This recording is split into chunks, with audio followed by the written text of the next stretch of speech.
economía argentina creció muy fuertemente, sobre todo hasta 2009-2010 desde el punto de vista industrial, pero eso no se ha traducido en un ciclo de desarrollo. Y ahí identifico por lo menos dos cuestiones que me parecen importantes. Primero, que hubo muy poca política industrial, hubo muy poca planificación estratégica en términos de lo que debería haber sido un desarrollo industrial. Y si uno analiza cuál fue la naturaleza del fomento productivo, por llamarlo de alguna manera, en estos 10 años de gobierno kirchnerista, uno tiene dos etapas, hasta el 2007, 2008 y de 2008 hasta el 2013, porque 2014 me parece que es una tercera etapa, que es una etapa muy complicada.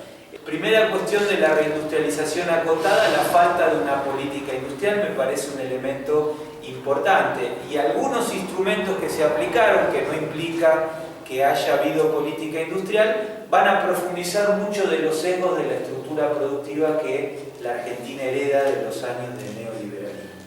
¿Cuáles son los rasgos centrales de esa reindustrialización acotada? Primero, destaco tres que me parecen los más importantes, podemos plantear muchos más, pero los tres que a mi juicio son los más importantes.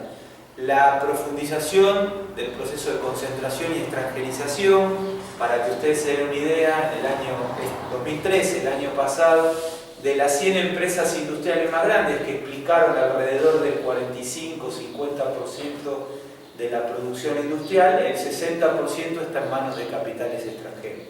Ahí hay una cuestión que es una herencia de los 90, que en esta última década lamentablemente no se revirtió, y asociado a dos herencias que tampoco se revirtieron. La primera, que sigue vigente la ley de inversiones extranjeras de la última dictadura, que el menemismo en los 90 la termina de liberalizar, digamos, para atraer capitales extranjeros. Y segundo, y a mi juicio mucho más gravoso para los intereses nacionales, Argentina en los 90 firmó 58 TBI, tratados bilaterales de inversión, y hoy, producto de la no denuncia de esos tratados, tenemos vigentes 55.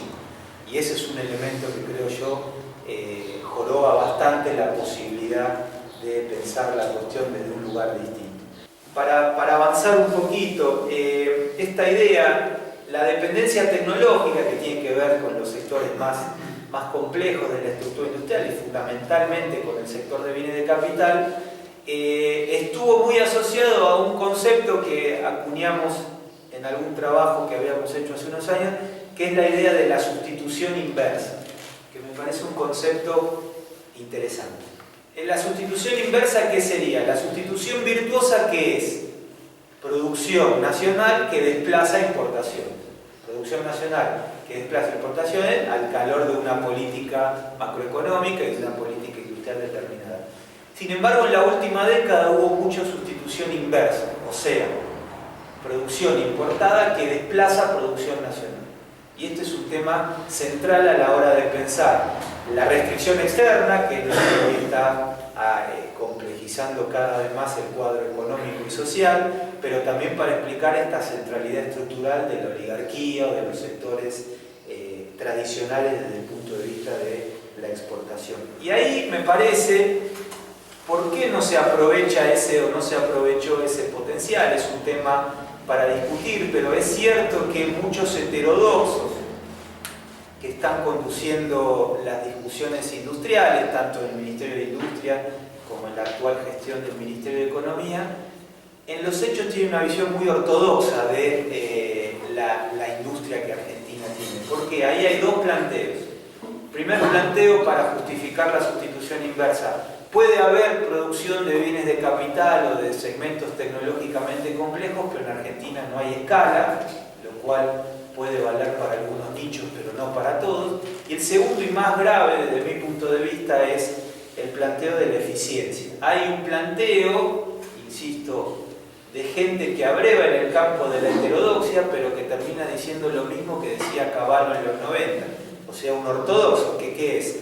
La industria que tenemos es ineficiente.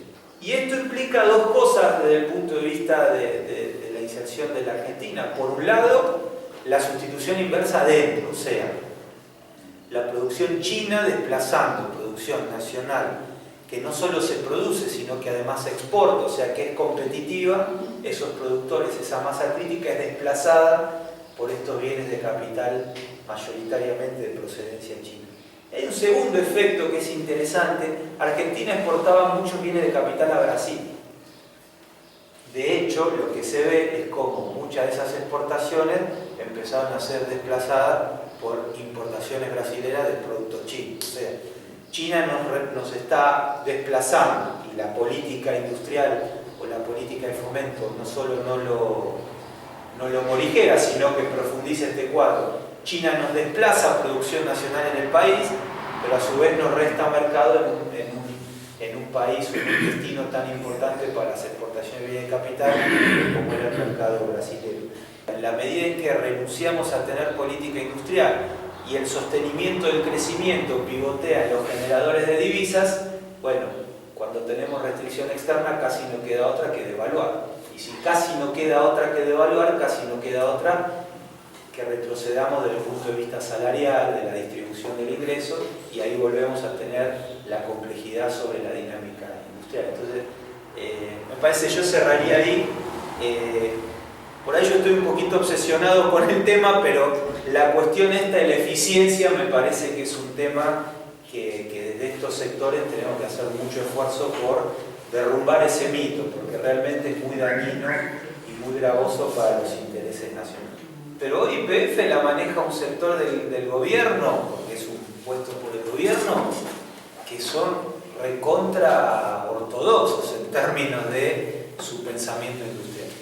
Entonces tampoco es, yo creo que un vector de la industrialización necesariamente tiene que ser el Estado involucrado activamente en el proceso productivo, pero YPF es eso. Entonces ahí también hay que dar esa discusión respecto de YPF para qué, si YPF es la ley de hidrocarburos esta que se sancionó o es otra cosa. Y ahí hay una pulseada que está claro quién la está ganando. Entonces me parece que también ese planteo siempre te chanta en la jeta que, bueno, pero volvió el Estado. Está bien, pero si el Estado vuelve para hacer lo que está haciendo la ley de hidrocarburos, yo no sé si quiero que vuelva, o prefiero que intervenga de otra manera.